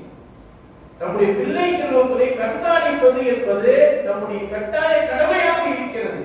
நம்முடைய பிள்ளை செல்வங்களுக்கு 7 குணங்களை அவர்களுக்கு கொடுக்க வேண்டிய அவசியம் இன்றைக்கு உள்ள பெற்றோர்கள் அந்த ஒரு அவசியமான காலகட்டத்தில் இருக்கிறார்கள். 7 குணம் என்ன அப்படின்னா, ஒரு பென்சிலுக்கு இருக்கக்கூடிய 7 குணம். ஒரு பென்சிலுக்கு இருக்கக்கூடிய 7 குணம், அதாவது தி பிசிக்காலஜி ஆஃப் சில்ட்ரன் அப்படின்ற அந்த புத்தகத்துல குழந்தைகளுக்கான அந்த உளவியல், குழந்தைகளுக்கான அந்த பக்குவத்தை தெரிந்து கொண்டு அவங்களுக்கு தோதுவா அவங்களுக்கு கொடுக்க வேண்டிய நடைமுறை அதை வரையறுத்து அவர்கள் சொல்லி காட்டுகிறார்கள். செல்ஃப் டிசிப்ளின் அப்படின்னா அவங்க ஒவ்வொன்றா சொல்லி காட்டி கொண்டிருக்கிறார்கள். அதுல நம்ம நன்றாக கவனிக்க வேண்டிய விஷயம் என்னன்னா, ஒரு பென்சிலுக்கு இருக்கக்கூடிய 7 குணங்களை இன்றைக்கு உள்ள பிள்ளை செல்வங்களிடத்தில் கொடுத்தாக வேண்டிய கட்டாய சூழலில் பெற்றோர்கள் இருக்கிறார்கள். அந்த ஒரு 7 குணங்களை கொடுக்காவிட்டால் நம்முடைய பிள்ளைகள் நமக்கானவர்கள் அல்ல என்பதை நீங்கள் எழுதி வைத்துக் கொள்ளுங்கள் என்று சொல்றாங்க அந்த ஆய்வுகளுடைய முடிவு. 7 குணங்கள் என்ன அப்படின்னு சொல்லும் போது அதுல முதல்ல நம்முடைய குர்ஆன் ஹதீஸோட நம்ம நபி ஸல்லல்லாஹு அலைஹி வஸல்லம் அவர்கள் சொன்ன அந்த விஷயத்தோடு நம்ம சேர்த்து அப்படியே ஒப்பாட்டி நம்ம பார்த்தோமே, ஒரு பென்சில் எப்போது அது செயல்பட தொடங்குகிறது? கையில் எடுத்ததற்கு பிறகுதான் செயல்படுத்த தொடங்குகிறது இல்லையா? அப்போ ஒரு பென்சில செயல்படுத்துறது ஒவ்வொரு மனிதனுடைய கை. அந்த அடிப்படையில ஒவ்வொரு பிள்ளைக்கும் நம்ம அவங்களுடைய உள்ளத்தில் பதிய வைத்துக் கொள்ள வேண்டும், எல்லாமே நமக்கு அல்லாஹ் தான், அல்லாஹ் தான் நம்மை வழிநடத்தி செல்கிறான் என்கின்ற ஒரு உணர்வை அவர்களுக்கு கொடுத்தாக வேண்டிய கட்டாயத்தில் நாம் இருக்கிறோம். அதனால நபி ஸல்லல்லாஹு அலைஹி வஸல்லம் சொன்னாங்க, அஃதலுல் திக்ரி லா இலாஹ இல்லல்லாஹ். நம்முடைய ரவுதாத்துல் ஜன்னாத்துடைய முதல் வகுப்புல அவங்களுக்கு சொல்லிக் கொடுக்கக்கூடிய ஹதீஸ்கள்ல இதுவும் ஒன்று. அஃதலுல் திக்ரி லா இலாஹ இல்லல்லாஹ். நம்ம கூட பார்த்தோமே, ஒரு பிள்ளை வந்து சொன்னானே, திக்ரில் சிறந்தது லா இலாஹ இல்லல்லாஹ் என்று சொல்வது. இதை நம்முடைய பிள்ளைகளுக்கு உங்களுக்கு சொல்லிக் கொடுக்கிறோம். அல்லாஹ் தான் நம்மை வழிநடத்துகிறார். எப்படி ஒரு பென்சிலை வழிநடத்தக்கூடிய கை இருக்கிறது, அதுபோல நம்மை வழிநடத்தக்கூடிய இறைவனான எஜமானனான அல்லாஹ் இருக்கிறான். அவனுக்கு எல்லா நேரத்திலும் நாம் பயந்து வாழக்கூடிய கட்டாயத்தில் நாம் இருக்கிறோம். அப்போதுதான் நம்முடைய வாழ்க்கை சிறப்பாக இருக்கும் என்பதை அவருடைய சின்ன பிஞ்சு உள்ளத்தில் நீங்கள் பதித்தாக வேண்டிய சூழலில் நீங்கள் இருக்கிறீர்கள் என்று சொல்றாங்க. முதல் குணம். இரண்டாவது, பென்சில் எழுதி எழுதி அதனுடைய ஊக்கு கரைஞ்சிக்கிட்டே இருக்குவாங்க. அப்ப அந்த நேரத்தில் அந்த பென்சிலை வந்து சரியாக்குறதுக்காக, கூர்மையாக்குறதுக்காக ஷார்ப்னர் நம்ம பயன்படுத்துறோம் இல்லையா? ஏன் ஷார்ப்னர் எதுக்கு பயன்படுத்துறோம்? ஷார்ப்னர் பயன்படுத்தி தான் பென்சிலை சீராக்கும். அதுபோல நம்முடைய குழந்தை எனும் அந்த பென்சிலை நம்ம எதை கொண்டு சீராக்கணும் அப்படின்னு சொன்னா, அவனுடைய வாழ்க்கையில வலி, துக்கங்கள், அதுபோல தாங்க முடியாத நோய் நொடி இதெல்லாம் வரும் பொழுது எப்படி ஒரு பென்சிலை சீராக்கும் போது அந்த பென்சிலை ஷார்ப்னரை பயன்படுத்தி நம்ம சீராக்கிறோமோ, அதுபோல அவனுக்கு அந்த வலியை தாங்கக்கூடிய பக்குவத்தை அவனுக்கு நாம் கொடுக்க வேண்டும், பிள்ளைகளுக்கு நாம் கொடுக்கணும். அதுதான் வந்து ஹஸரத் ஆசிரியர் பெருந்தகை அவர்கள், ஆசிரியர் பெருந்தகைகள் எல்லாம், உஸ்தாத்மார்கள் எல்லாம் அதைத்தான் பிள்ளைகளுக்கு கொடுக்கின்றார். அந்த ஒரு ஒழுக்கத்தை தான் கொடுக்கின்றார். இப்ப நம்முடைய சலாம் மஸ்ஜித் மக்கள் மதரசால பயிலக்கூடிய மாணவர்கள் ஒருத்தர் 2ஆம் ஆண்டுல ஒருத்தர் இருந்தார். என்ன அப்படின்னு கேட்டா, நல்ல ஒரு துரிதமான சுறுசுறுப்பா செயல்படக்கூடிய மாணவர் தான். என்ன ஒண்ணு, பெற்றோர்களுக்கு தோதுவா சில விஷயங்களை செய்வாரு, ஆசிரியருக்கு தோதுவா சில விஷயங்களை செய்வார். அந்த அடிப்படையில பெற்றோர்கள் வந்து அவரு வீட்டிலிருந்து இங்க வரும்போது 50 ரூபாய் அவர் கையில கொடுப்பாங்க. டெய்லி 50 ரூபாய். 50 ரூபாய் கொடுத்தோன்னா அவர் என்ன செய்வார் அப்படின்னா, அவங்க அந்த பிள்ளையை பெற்றெடுத்த தாய் வந்து அந்த பிள்ளை எடுத்துப்பா, உனக்கு வந்து பால்லாம் சுட வச்சு மற்ற ஸ்நாக்ஸ் எல்லாம் இப்போ செய்யறதுக்கு உண்டான நேரம் இல்லை, நிறைய வேலைகள் இருக்கு, அதனால 50 ரூபாய் உனக்கு தரேன், நீ அந்த மதரசாவுக்கு போகும்போது ஏதாவது ஒன்று சாப்பிட்டுட்டு வாப்பா அப்படின்னு சொல்லி 50 ரூபாய் கொடுப்பாங்க. அந்த 50 ரூபாவை அவர் வாங்கிக்கிட்டு குரான்லாம் தொப்பிலாம் போட்டுட்டு நல்ல ட்ரெஸ் எல்லாம் போட்டுட்டு வீட்டுல குரான் ஓதுற பிள்ளையா வருவார். மதரசாவுக்கு வராதா? இல்ல, 15 நாட்களாக மதரசாவுக்கு வரவில்லை. 15 நாட்களாக மதரசாவுக்கு வரவில்லை. 16வது நாள் தந்தை போன் அடிச்சு கேட்கிறார், ஹஸரத் என் புள்ள மதரசாவுக்கு வந்தானா அப்படின்னு கேட்கிறார். உள்ள 15 நாளா மதரசாவுக்கு வரலையே, என்ன சொல்றீங்க சார்? என் வீட்டுல அவங்க கிட்ட 50 ரூபாய் கொடுத்து ஸ்நாக்ஸ் எல்லாம் சாப்பிடுன்னு சொல்லி 15 நாளா அவங்க வந்து கரெக்டா மதரசாவுக்கு குரானையெல்லாம் எடுத்துட்டு வராங்க, அப்படியாங்க? தெரியலையே, இப்போ மாசம் வந்திருக்கானே இல்ல அப்படின்ற சொல்லு முடிக்கும் போது அவன் வந்து நிக்கிறான், மாசாவுடைய வாசல் தான் வந்து நிக்கிறான். என்னடா வந்து இன்னைக்கு எப்படியாவது மதரசாவுக்கு வந்துடணும், என்னை நீங்க சேர்த்துக்கங்க சார் அப்படின்னா. என்ன நீ 15 நாள் ஏண்டா வரல? 15 நாள் வரலைங்கிற அந்த கோபத்தை நீங்க அப்புறமா காட்டிக்கீங்க. முதல்ல என்ன மனசுல சேர்த்துருக்கு. என்னடா இப்ப என்னுடைய பாப்பா வந்துகிட்டு இருக்காங்க, உங்களை பார்க்கறதுக்கு வந்துகிட்டு இருக்காங்க. அப்படியே என்ன சொல்ற? இல்ல எங்க பாப்பா வந்துட்டு இருக்காங்க. சரி இப்ப நான் என்னடா செய்யணும்? நீ என்ன செஞ்சிட்டு இருந்த 15 நாள்? இல்ல எங்க அம்மா வந்து 50 ரூபா கொடுத்தாங்க. நான் அப்படியே வீட்டை விட்டு வெளியே வரும்போது சுண்டல் கடையை பார்த்தேன். அந்த சுண்டலை சாப்பிடணும்னு நினைச்சேன். ஒரு நாள் வாங்கி சாப்பிடும்போது சொர்க்கத்திலேயே இருந்தது. அந்த சுண்டலை நீங்களும் வாங்கி சாப்பிடுங்க. அந்த சுண்டலை நீங்களும் வாங்கி சாப்பிடுங்க. நம்ம ஏரிக்கரைக்கு பக்கத்துல தான் அந்த சுண்டல் போடுறாங்க. டேஸ்டா இருக்கு. டேஸ்டா அந்த சுண்டலை சாப்பிட்டது அப்படி ஏதோ சொல்றதுக்கு இருக்கிற மாதிரி இருக்காது. இப்படி அந்த புள்ள சொல்லலாம். அப்ப அவன் 9th படிச்சுக்கிட்டு இருந்தான். இப்ப அவன் காலேஜ் படிக்கிறான்னு வச்சுக்கோங்களேன். 9th படிச்சுக்கிட்டு இருந்தா இவ்வளவு தெளிவா அவன் பேசுறான். புரியாதா? சுண்டல் நல்லா இருக்குமா? சுண்டலோட சேர்த்து வடையும் அப்படி முறுக்கி போட்டு அந்த சுண்டல்ல தராங்க பாருங்க சார். நீங்க சொல்றீங்களா பையன் சொர்க்கத்துல தேனருவி ஓடிக்கொண்டிருக்கிறது, அந்த தேனியை குடித்தால் அப்படியே இன்பமாக இருக்கும். அந்த இன்பம் இங்க கிடைக்கிறது. அந்த இன்பம் இங்க கிடைக்கும். புரியாதா? சரி. அப்புறமா அவர் தந்தை வந்தார். அதுக்கப்புறம் தான் கிளைமேக்ஸே அங்கதான் நடக்குது. ஹசரத் இவன் 15 நாள் வரலன்னு சொன்னீங்களே, இப்போ 16வது நாள் நான் வந்து இப்போ வந்து இருக்கிறானே, இப்போ என்ன சொல்றீங்க?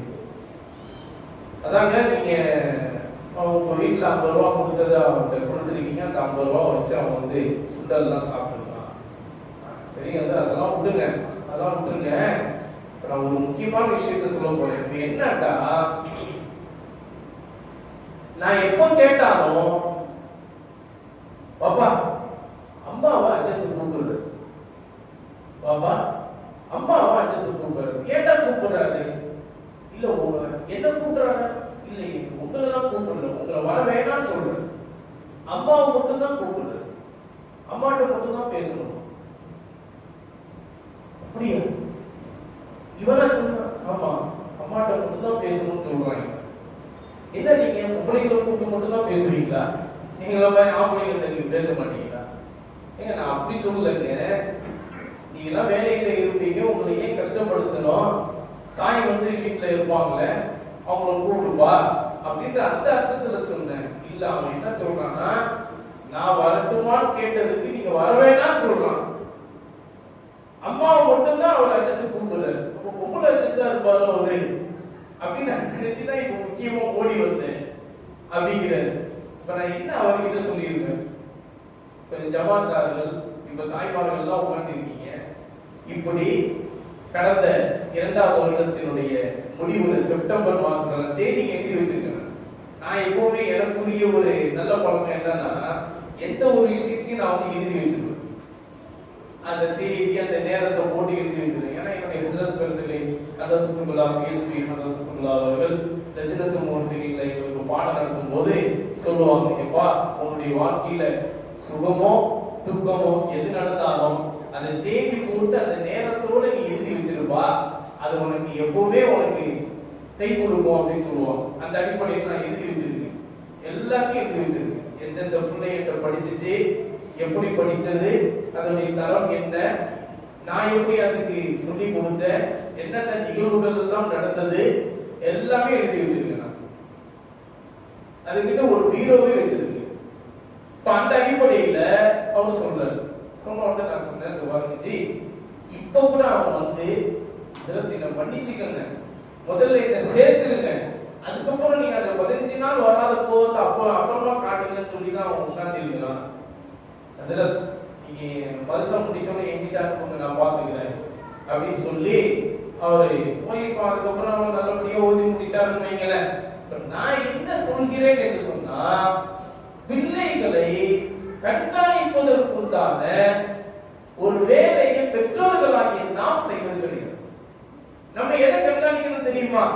நம்ம எதை கண்காணிக்கிறது தெரியுமா? அச்சரத்து மனசாக்கு வந்துட்டாரா? 4 மணிக்கு தொடங்கக்கூடிய மதரசாவுக்கு அவர் எத்தனை மணிக்கு வந்தார்? எத்தனை மணிக்கு மதரசாவை முடிக்கிறார்? அஜத்து ஒழுங்கா ஓதி கொடுத்தாரா?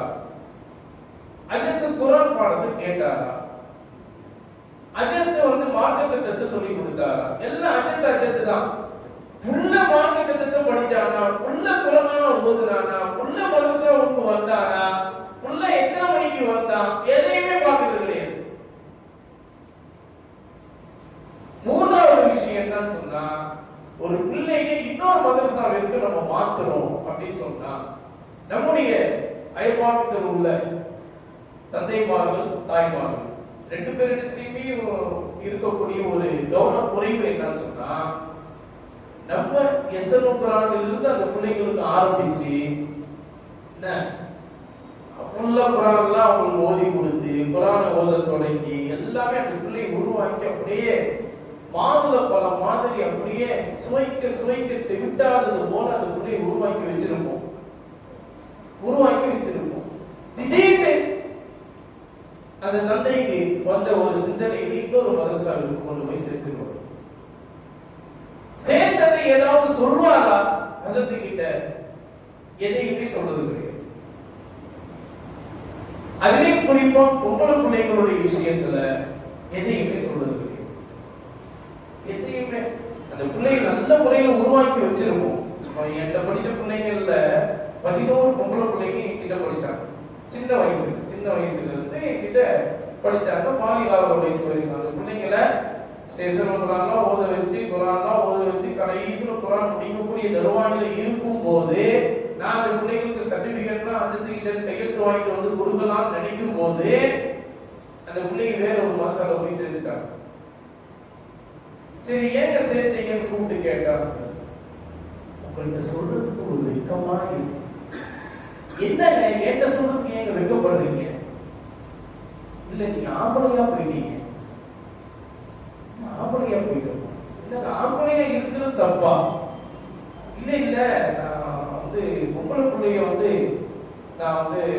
பொம்பளை பிள்ளைங்க மாசால சேர்த்துருக்குறேன். சரி சொல்ல வேண்டியதானங்க. நான் தானே அந்த பிள்ளைய வந்து எஸ்எல் குரான ஆரம்பிக்க வச்சு எல்லாம் சொல்லி கொடுத்து குரான்லாம் ஓத வச்சு சட்டங்கள்லாம் சொல்லி கொடுத்து நீ நல்ல முறையில சொல்லுதா இல்லையா, நீங்களே சந்தோஷப்படுற அளவுக்கு ஓதி இருக்கா இல்லையா, உங்கள்கிட்ட மாதுளை போன மாதிரி உங்கள்கிட்ட நான் கொடுத்துருக்கேனா இல்லையா? இப்ப என்கிட்ட சொல்ல வேண்டியதானே, சொல்லிட்டு போக வேண்டியதானே. இல்ல சார் என் புள்ள வந்து பாடி போவேதே ஆனதுன்னா அது எப்படி உங்கள்கிட்ட சொல்றது? அப்படியா? சரி, நான் அந்த பிள்ளைய அடிச்சா நீங்க யார்கிட்ட போய் கேக்குறீங்க? என்கிட்ட தானே வந்து கேக்குறீங்க. ஏன் பிள்ளைய என்னுடைய அனுமதி இல்லாம என்னுடைய இடத்தை விட்டு இன்னொரு இடத்துக்கு போய் சேர்க்கிறதுக்கு நீங்க எப்படி நீங்க வந்து அந்த விஷயத்தை எடுத்துக்கொள்வீங்க? நீங்க என்கிட்ட அனுமதி கேட்கணும்ல. உங்களுடைய கூட்டு வரணும் தேவையில்லை. சிலர் இது நாள் வரைக்கும் உங்கள்ட்ட படிச்சாங்க, இப்போ வாலிப வயதை நடத்திட்டாங்க, அதனால நான் வந்து நிஸ்வான் வாசனம் போய் சேர்த்துட்டேன் அப்படி நீங்க சொல்லலாம்ல. சொல்லக்கூடிய உரிமை உங்களுக்கு இருக்குதுல்ல. அதே மாதிரி அந்த பிள்ளை ஏன் வரல அப்படிங்கிற கேட்கறதுக்கு உண்டான தகுதி உரிமை எனக்கு இருக்குல்ல. ஏங்க இவ்வளவு நாளா நான் உருவாக்கி இருக்கிறேங்க, எனக்கு அதை கூட கேட்கறதுக்கு உண்டான உரிமையோ தகுதியோ இல்லைன்னா அப்ப நான் என்ன அசரத்து ஒரு பிள்ளைக்கு? எந்த ஒரு தகவலும் சொல்லாம இன்னொரு மதரசாவிற்கு போய் சேர்த்துருக்கீங்க. அதே போல இன்னொரு மதரசாவிலிருந்து இங்க வந்து சேர்க்கிறாங்க. சேர்க்கும் போது நான் கேட்பேன், நீ இது நாள் வரைக்கும் இங்க ஓதுன அந்த அசத்துக்கிட்ட சொல்லியிருக்கியா, அந்த அசத்துக்கிட்ட இது பண்ணிருக்கியா என்று கேட்டுட்டு உடனே அந்த அசத்து எங்க இருக்காங்க, எந்த மொஹல்லால இருந்த அந்த அசத்துக்கு நான் போனை போட்டு உங்க மதரசால உங்க மொஹல்லால இருந்து வாழ்ந்தவங்க இப்ப என்கிட்ட வந்து இருக்கிறாங்க, இதை நான் ஓதி கொடுக்கலாமா, இப்போ என்கிட்ட வந்து சேர்றாங்க. அப்ப அந்த அஜத்துல தாராளமா ஓதி கொடுக்கலாம். அசத்து இவங்களால இங்க இருந்தாங்க, இப்போ அங்க வந்து இருக்கிறாங்க, உங்கள்ட்ட ஓதுவாங்க, நீங்க தாராளமா ஓதி கொடுங்க. இப்படி நிறைய ஹசரத்துமார்களுக்கு நானே போட்டு அனுமதி கேட்டுதான் நம்மள்ட்ட சேர்த்திருக்குமே தவிர யார்கிட்டையும் அனுமதி கேட்காம எந்த பிள்ளைகளையும் நம்ம சேர்த்தது கிடையாது. அதே போல என்கிட்ட படிக்கிற பிள்ளைகளை நான் உருவாக்கி வச்சுட்டு இருக்கும் போது நான் உயிரை கொடுத்து உருவாக்கி இருக்கேங்க. இப்ப நான் மதரசாவுக்கு வரலன்னா நீங்க கேட்பீங்களா இல்லையா? மதரசாவுக்கு நான் லேட்டா வரல நீங்க கேட்பீங்களா இல்லையா? கேட்கறதுக்கு உரிமை உங்களுக்கு இருக்கு, அந்த தகுதியும் உங்களுக்கு இருக்குது. நான் மதரசாவுக்கு லேட்டா வந்தா பிள்ளைங்களை அடிச்சா அல்லது பிள்ளைங்களை நான் திட்டினா அல்லது பிள்ளைங்களை நான் வந்து ஏதாவது செஞ்சா நீங்க கேட்கக்கூடிய உரிமை உங்களுக்கு எல்லாமே இருக்கு. அப்படிங்கும் போது என் பிள்ளைய நான் உருவாக்கி வச்சிருக்கக்கூடிய என் பிள்ளைய என்னுடைய அனுமதி இல்லாம நீங்க எப்படி கூட்டு போவீங்க அப்படின்னு கேட்கறதுக்கு உண்டான உரிமை எனக்கு இல்லையா? அந்த உரிமை எனக்கு நீங்க தர மாட்டீங்களா? இஸ்ரோ குர்ஆனிலிருந்து ஆரம்பிக்க வச்சு குர்ஆன் ஓத வச்சு அந்த பிள்ளையை நான் உருவாக்கி சூரா மனனம் சூரத்துல் துஹா வல்துஹாவிலிருந்து குலவு பிரபினாஸ் வரைக்கும் நான் மனப்பாடம் பண்ண வச்சு சூரா யாசீன் சூரத்துல் வாக்கியா சூரத்துல் ரஹ்மான் இதெல்லாம் மனப்பாடம் வச்சு நான் உருவாக்கி வச்சிருக்கும் போது நீங்க பெத்த பிள்ளைன்னு நீங்க கொண்டு போய் சேர்க்கிறீங்கன்னா நீங்க எந்த உரிமையில அப்படி செய்வீங்க? எந்த ஒரு பக்குவத்துல மனப்பக்குவத்துல நீங்க அப்படி செய்வீங்க? நாளை மறுமையில் கட்டாயமாக இதற்காக வேண்டி அல்லாஹ்வுடைய சன்னிதானத்தில் நீங்கள் பதில் சொல்லியே ஆக வேண்டும்.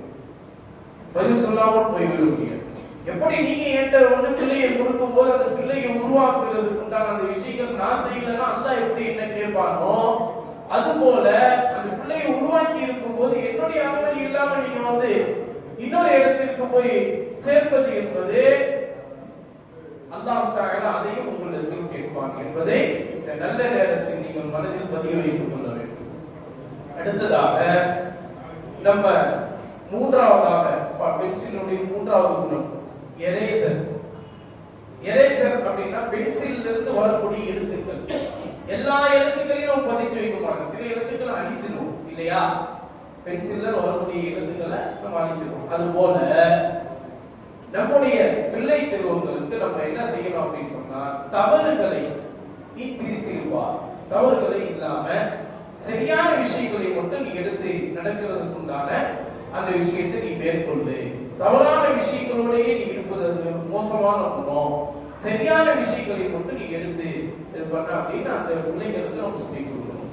நான்காவதாக பென்சில்ல இருக்கக்கூடிய அந்த ஊக்கு, அதனுடைய ஊக்க வச்சுதான் நம்ம எல்லா விஷயங்களும் எழுதுறோம். பென்சிலுக்கு மேல இருக்கக்கூடிய மரம் இருக்குல்ல, சுத்தி இருக்கக்கூடிய மரக்கட்டை சொல்லுவோம்ல, அந்த மரத்தினால எந்த பிரயோஜனமும் கிடையாது.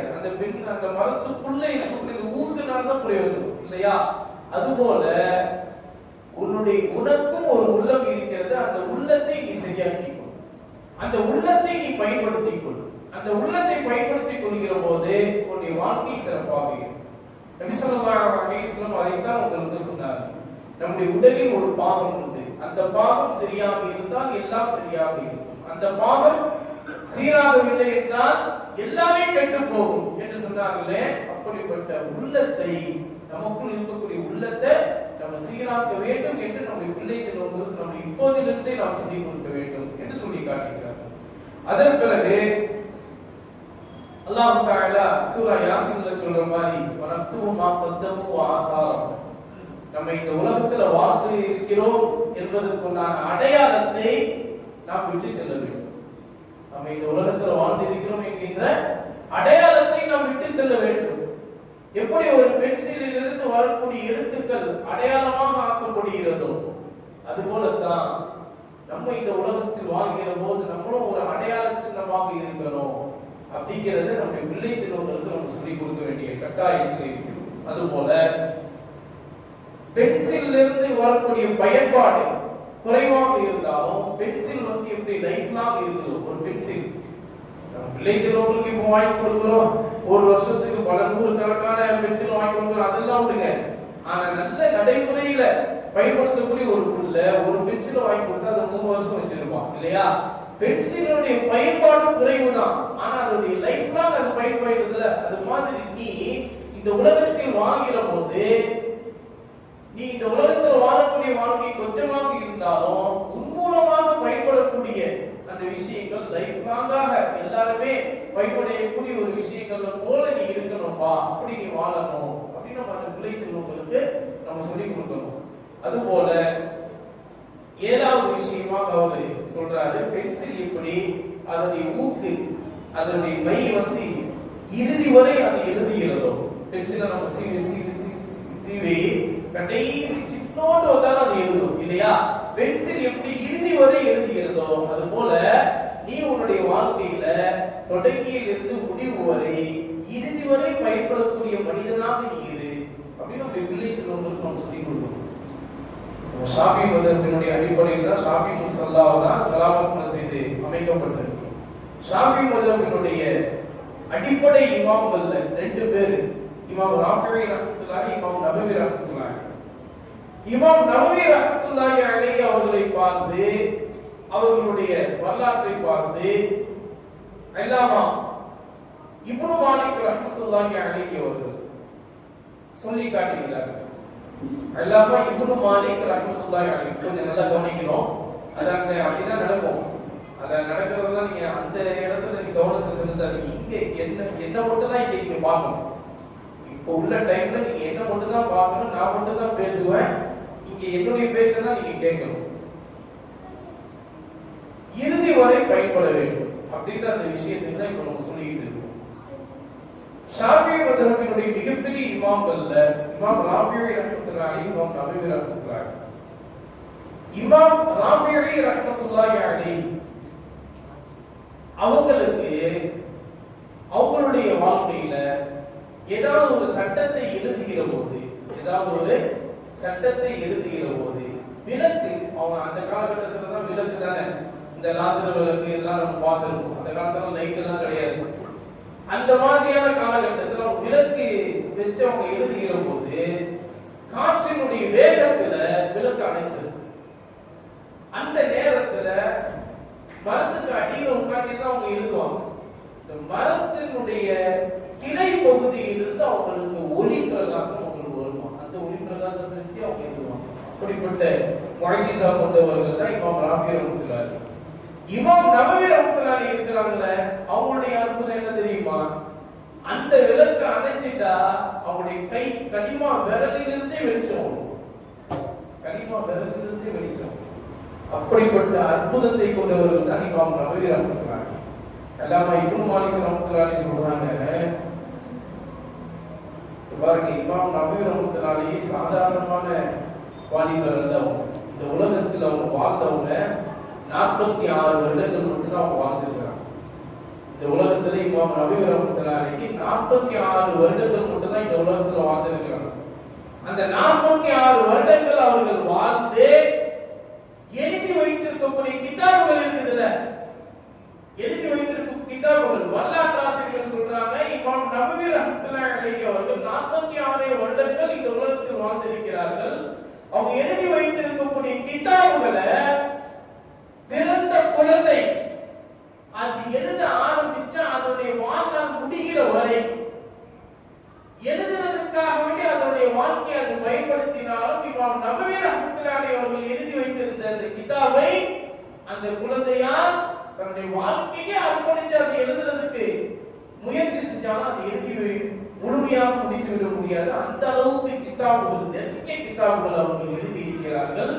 46 வருடங்கள் வாழ்ந்தவர்களுக்கு அல்லாஹ் தஆலா இன்னும் 10 வருடங்கள் வாழ்வதற்குண்டான பாக்கியத்தை கொடுத்திருந்தால், நல்லா கவனிக்கணும், 46 வருடங்கள் வாழ்ந்த அந்த இமாம் அவர்களுக்கு இன்னும் 10 வருடங்கள் மட்டும் வாழ்வதற்குண்டான தௌஃபீக அல்லாஹ் கொடுத்திருந்தால் இந்த உலகம் முழுவதும் ஷாஃபிஈ மذஹபை மட்டும் தான் பின்பற்றக்கூடிய மக்களாக இருப்பார்கள்.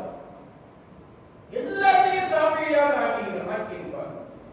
அப்படிப்பட்ட மகத்துவத்தை பெற்றவர்கள் தான் இமாம் நபவி ரஹ்மத்துல்லாஹி அலைஹி அவர்கள். தங்களுடைய வாழ்நாள் முழுவதையுமே மார்க்க சட்டத்திற்காக அவர்கள் அர்ப்பணித்ததோடு மட்டுமல்லாமல் ஹதீஸினுடைய அந்த கலையை தங்களுடைய நிக்காஹினுடைய இன்பமாக அவர்கள் எடுத்துக்கொண்டதால் அவர்கள் நிக்காஹ் செய்யவில்லை என்று வரலாற்று ஆசிரியர்கள் நமக்கு சொல்லி காட்டுகிறார்.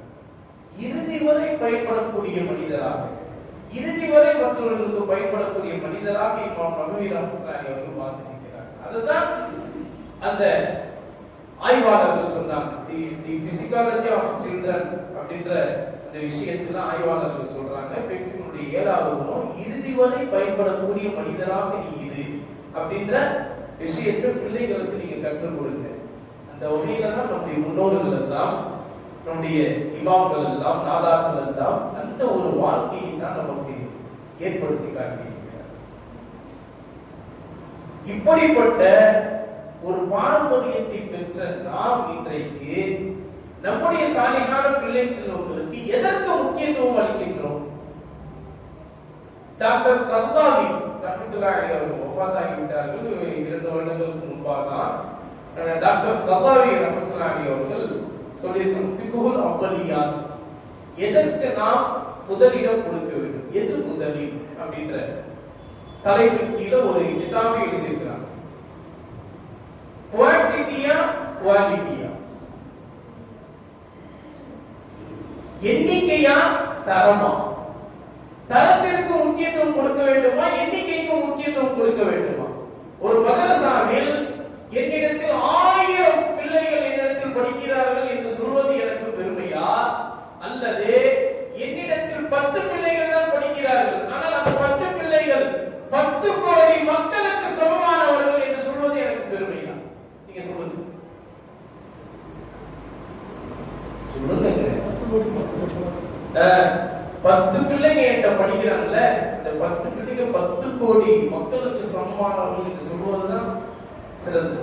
அதான் உமர் இப்னு கத்தாப் ரலியல்லாஹு தஆலா அவர்கள் ஒரு அறையில் அமர்ந்து இருக்கின்ற போது அந்த இடத்தில் ஹஜ்ரத் அலி ரலியல்லாஹு தஆலா அவர்கள், ஹஜ்ரத் உஸ்மான் இப்னு அஃபான் ரலியல்லாஹு தஆலா அவர்கள், ஹஜ்ரத் அபூ உபைதா ரஹ்மத்துல்லாஹி அலைஹி ரலியல்லாஹு தஆலா அவர்கள், இப்போ என்பது போன்ற ஹுதைஃபத்துல் யமான் ரலியல்லாஹு தஆலா அவர்கள் போன்ற அஜல்ல சஹாபத்துகள் நிறைந்திருக்கக்கூடிய அந்த அறையில் அவர்கள் சொன்னார்கள், ஹஜ்ரத் உமர் இப்னு கத்தாப் ரலியல்லாஹு தஆலா இப்போது இந்த அறையில் ஒன்று கூடி இருக்கக்கூடிய இந்த ஒரு சில மனிதர்களை கொண்டு இன்னும் 10 உலகத்தை ஆளக்கூடிய சக்தியை நான் பெறுவேன் என்று சொன்னார்கள்.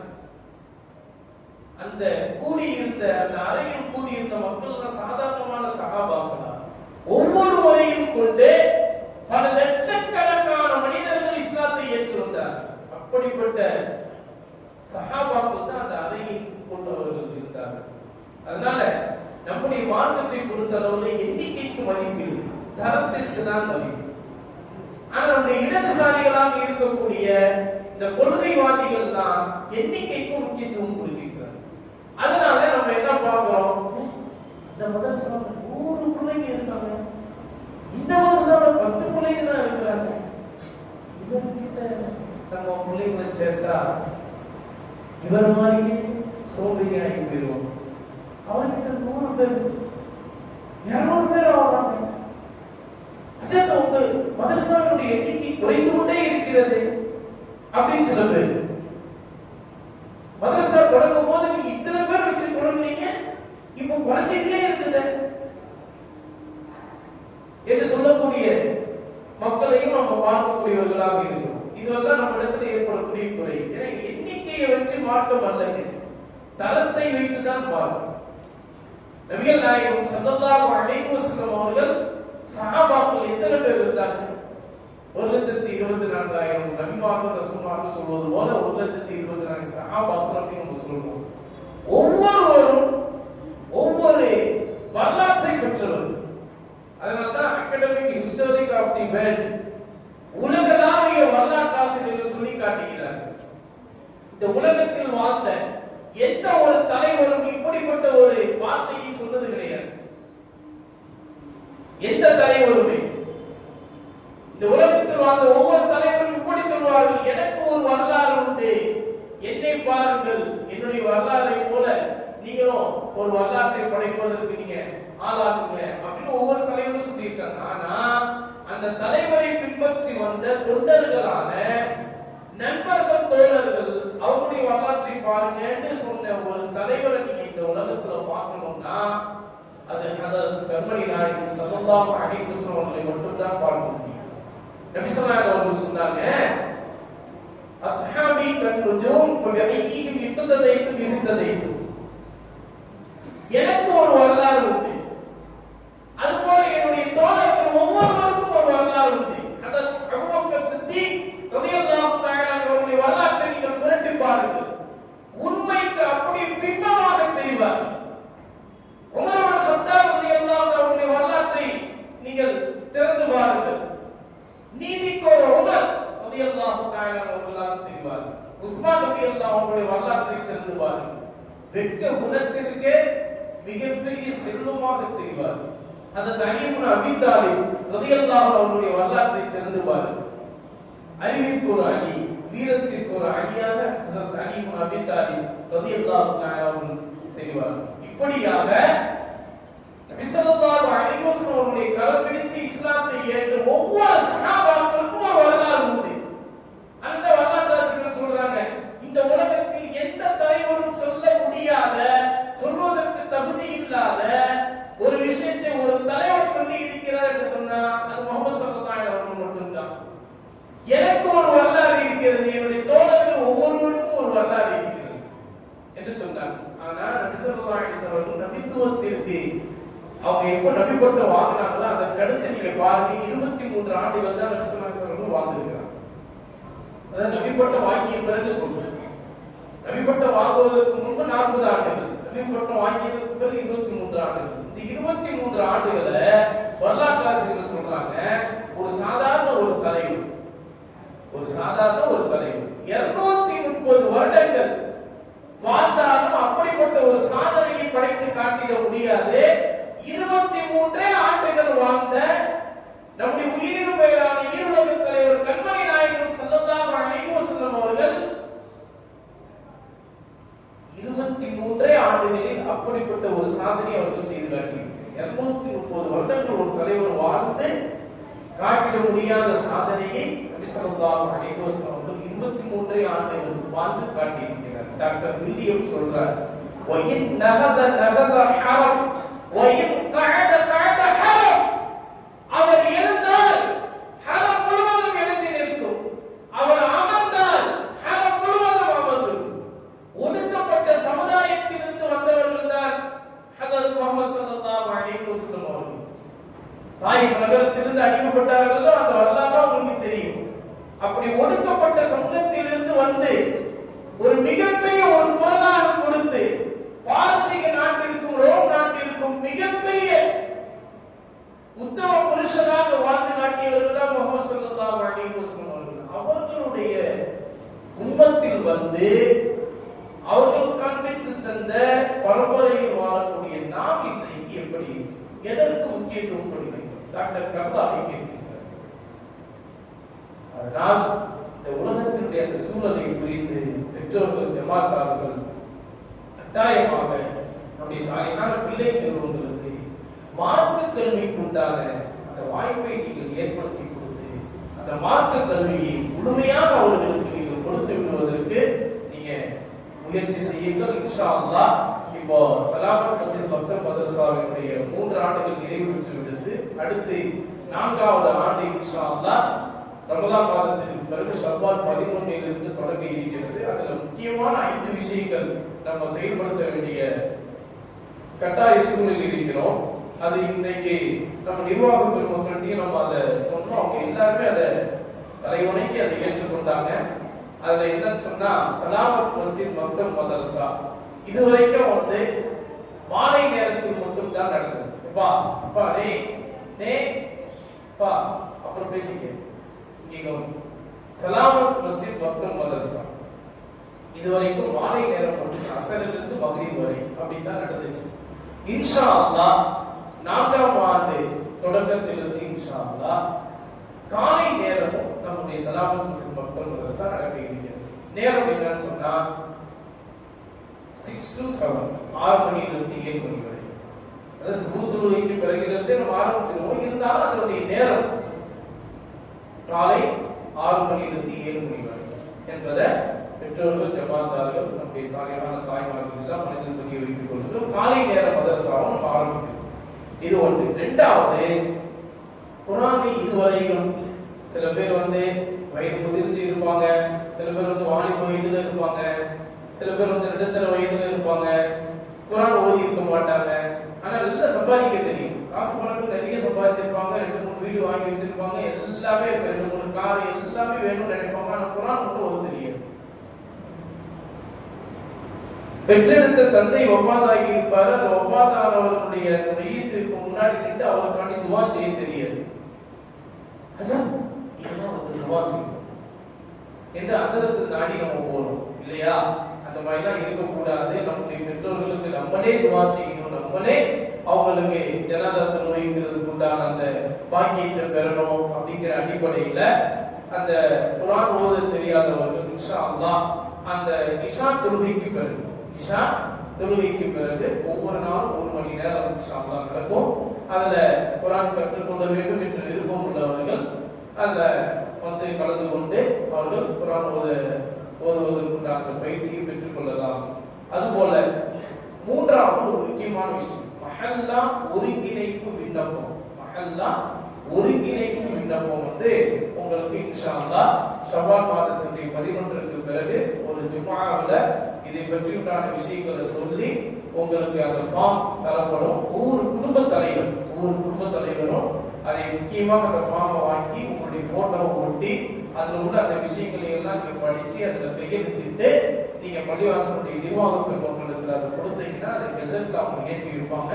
மஹல்லா ஒருங்கிணைப்புனா என்ன அப்படின்னு கேட்டா, நம்முடைய மஹல்லால எத்தனை பேர் படிச்ச பட்டதாரிகள், நம்முடைய மஹல்லால எத்தனை பேர் கல்வியை படித்துக் கொண்டு இருக்கின்றார்கள், எத்தனை பேர் வந்து நம்முடைய மஹல்லால வந்து இளைஞர்களாக இருக்கிறார்கள், எத்தனை பேர் வந்து கல்யாணம் முடிச்சவங்க, கல்யாணம் முடிக்காதவங்க, எல்லாம் அந்த மஹல்லா ஒருங்கிணைப்பு ஃபார்ம்ல அது வந்துடும். இன்றைக்கு அது முக்கியமாக நாம் செயல்படுத்த வேண்டிய கட்டாய சூழலில் நாம் இருக்கிறோம்.